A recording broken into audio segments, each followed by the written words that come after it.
చిగురు సొగసు చిదిమితేనే దీపమవ్వాలి నా కంటికి తొడిమలన్నీ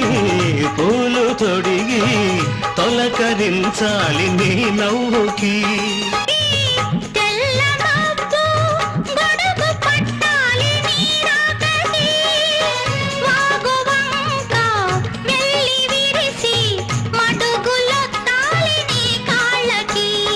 కన్నులలో